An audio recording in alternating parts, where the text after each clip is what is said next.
ఈరోజు ఎలాగైనా అభికి నా మనసులో మాట చెప్పేయాలి.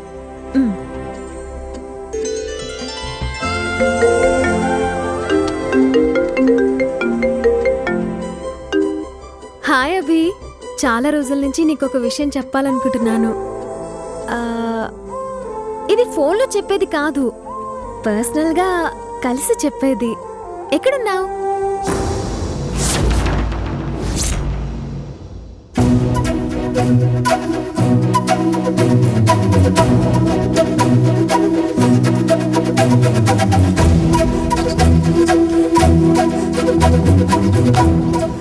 అమ్మా, అది నువ్వేం చెప్పక్కర్లేదు.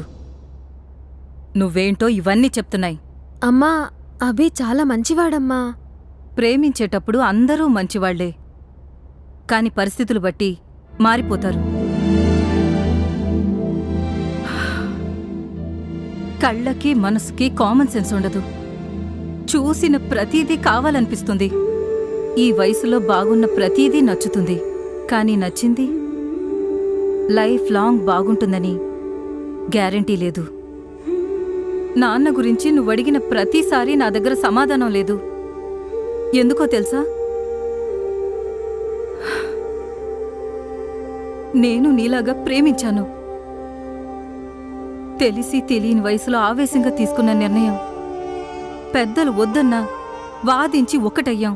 అర్ధాంతరంగా ఆపేసిన చదువులు, అర్హత లేని ఉద్యోగాలు, బాధ్యతలు బరువై మన భారాన్ని దించుకుని దూరంగా వెళ్ళిపోయారు మీ నాన్న.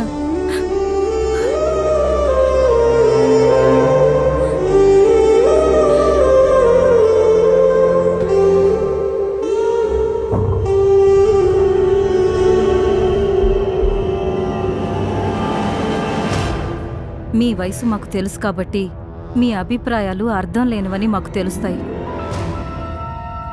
మా అనుభవం మీకు ఉండదు కాబట్టి మా నిర్ణయాలు మీకు అడ్డంగా అనిపిస్తాయి.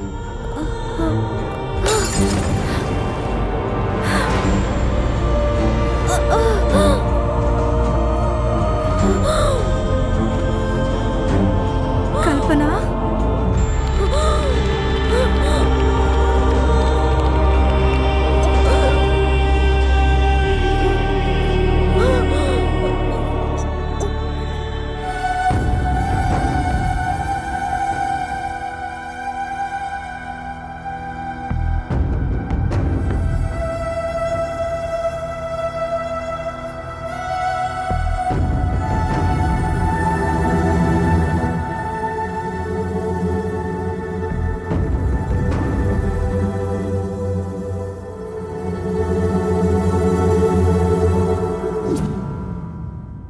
ఏమైంది? సారీ టు సే అండి, మీ అమ్మాయికి బ్రెయిన్ ట్యూమర్. ఓవర్గా ఇరిటేట్ అవటం వల్ల న్యూరోనల్ టిష్యూ స్ట్రెస్ అవటంతో ఫిట్స్ రావడంతో ఈ విషయం బయటపడింది. ఒక 1 year లోపల సర్జరీ చేస్తే అమ్మాయి బ్రతికే అవకాశం ఉంది. ఆపరేషన్కి ఎంత అవుతుంది డాక్టర్? అప్రాక్సిమేట్లీ 10 lakhs అవ్వచ్చు.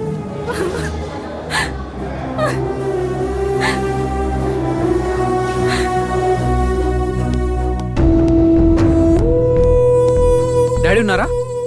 సార్ ఇంపార్టెంట్ మీటింగ్లో ఉన్నారు సార్. చూడండి సార్, మీ కంపెనీ యొక్క ప్రోడక్ట్ వాల్యూ తగ్గిపోయింది కాబట్టి మా షేర్స్ అన్ని మేము వెనక్కి తీసుకుంటున్నాం. దీని గురించి 3 months బ్యాకే మీతో డిస్కస్ చేశాం, కానీ ఇంతవరకు మీ నుంచి ఎలాంటి రెస్పాన్స్ లేదు. ఇలా అయితే కోర్టులో తేల్చుకోవాల్సి ఉంటుంది. దాని పరిణామాలు చాలా తీవ్రంగా ఉంటాయి. మీరే ఆలోచించుకోండి. హలో డాడీ, నాకు అర్జెంట్గా 10 lakhs కావాలి. ఏంటమ్మా, పార్టీ చేసుకుంటానుంటే 10,000 ఇచ్చానని ఫ్రెండ్కి హెల్ప్ అంటే 10 లక్షలు ఇస్తాననుకున్నావా?